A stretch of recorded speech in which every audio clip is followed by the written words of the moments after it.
I'm Danielle, and if you are looking for an easy and fun, beginner-friendly scroll saw project for Easter, then I hope you'll join me today. I'm gonna be in the shop making more of these empty tombs to celebrate Easter. These are awesome to keep for yourself, to gift, and even to sell. And I have put the template for free in the video description, as well as the He is Risen script that you can print and ink transfer, and I'll show you how to do that soon. All right, don't mind my ridiculously messy table right now. I brought my template downstairs and was looking through my reclaimed wood over here and found some pieces to use. This one's a bit thicker. They're all just old pine boards. And so this is about 6 inches tall. So you just need a 6-inch board. If you buy it at Home Depot or Lowe's, you can just get a 6-inch common board. So these are tall enough to do layer number 1. And then for layer number 2 and 3, I'm actually going to thin these pieces down by running it down the table saw, just to give the whole piece a thinner look. You do not have to do that. You can just attach all layers on the same thickness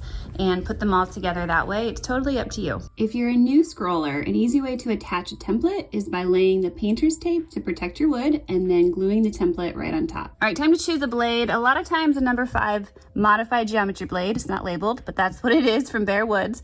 Those are my go-tos. Actually, number 3 is a lot as well when cutting MDF, even thick MDF, it does great on. But with thick woods, with reclaimed woods that are a little bit more dense, the other day I used a number 7 and that felt really good. So I'm actually gonna grab a number 7 today and we'll see how that does. I always tell new scrollers that besides blade choice, tension is key to a good cut, so check it. If your blade keeps slipping, you may need to clean your chuck head or give your blade a little sanding at the top for a better grip. Sometimes even a little turn of that left screw on your chuck head will help. A tight blade really is essential, and that can be a nuisance with cheaper saws. When you hit the cross, there are a few ways to get crisp corners here. If you have good tension and you feel comfortable, you can just pause and turn your wood without moving the blade to cut while switching directions. If that's a bit intimidating, you can do a little loopy-loop to hit the corner from both sides. Or you can cut around the cross initially and then get those corners at the end from both sides. For layer 2, feel free to discard that inner piece. It's not needed. And we will save the inner piece of layer 1 to serve as our stone with the words. Once all the pieces are cut, I use my Dremel and a disc sander to round the edges. And if you want, you can create divots to make it a bit more stone-like. I'm using a 60 grit sander bit here to make it a bit more aggressive, and if needed or desired, you can do some additional sanding and smoothing out with an orbital. And before we stain, we're gonna do the ink transfer next. I'm gonna show you very quickly how I ink transfer. The image is already up here to size for the 2-inch stone, and it is already mirrored for you. So we're going to print, and we're gonna use a very glossy paper. I always use label sheets. I use these to make labels when I'm shipping. So if you just peel the labels off, the paper underneath is gonna be very glossy and the ink's not gonna absorb on it. It's just gonna stay on top. That's what we want to print on. So I'm just gonna take this and stick it right into my printer. All right, so that's ready to print. And then we're gonna go into our printer settings, and we wanna change the paper type to a glossy photo paper. And then under quality, we're gonna select best, and now it's ready to print. There it is. All right, now you have to be very careful not to touch this or the ink will smear. So don't get your fingers anywhere close to that, but we're gonna cut around it. And then we're gonna put some tape on the back side of it here so that we can handle it without touching the ink.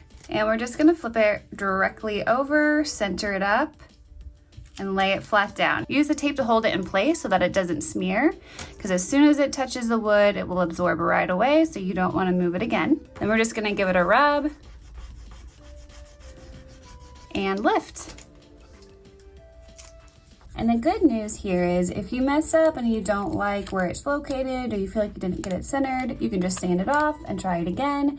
And the stain will go right over this without any type of smearing. Now I can come down here and do the staining. And so I've got 3 different stains here that I'm gonna do today. Of course, there's so many different varieties. I'm gonna use Special Walnut for the back. I'm gonna use some classic gray on the middle stone. And then I'm gonna use some Golden Oak for the He is Risen and the entrance to the tomb. And I always use these abandoned socks that sit in my laundry basket for about a month without a match. They become my staining rags.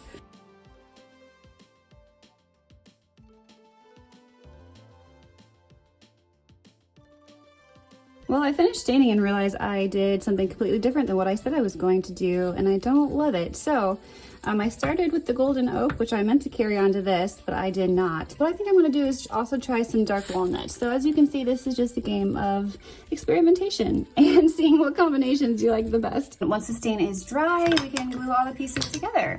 So as usual, I use a wood glue, and then I also use a Star Bond super glue just for a quick bond. And you may also want to have a clamp on hand or some maybe masking tape or painter's tape that you can use to just kind of bind these together really tight.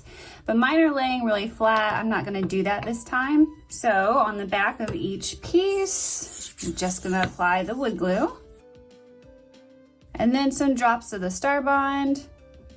This will get it to bond quickly as well, and then the wood glue will help it to have a long-term hold.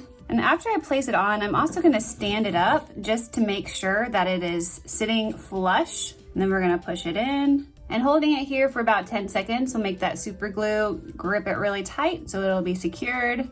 And then we can do the next piece.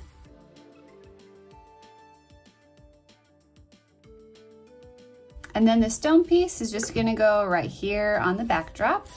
And not all of the back needs to be covered, so you can either put glue just on this side or you can put it straight on the wood down here.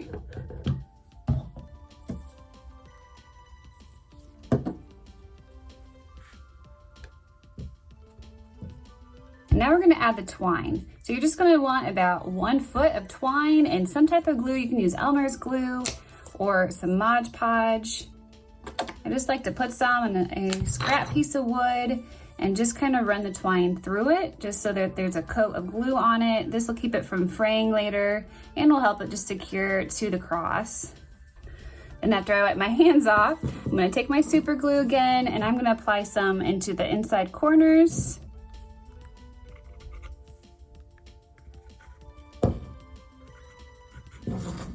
And a drop here on the front. All right, so I'm just going to come around the front here, around the back, and I'm just gonna make this X pattern a couple of times.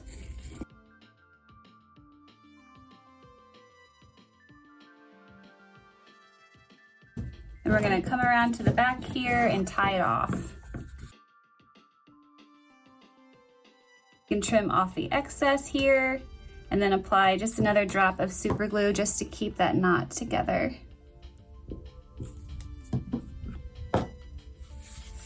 And then we have it. Finally, I'm going to top coat this with some semi-gloss clear from Rust-Oleum. It just takes a few times spraying both sides, front and back.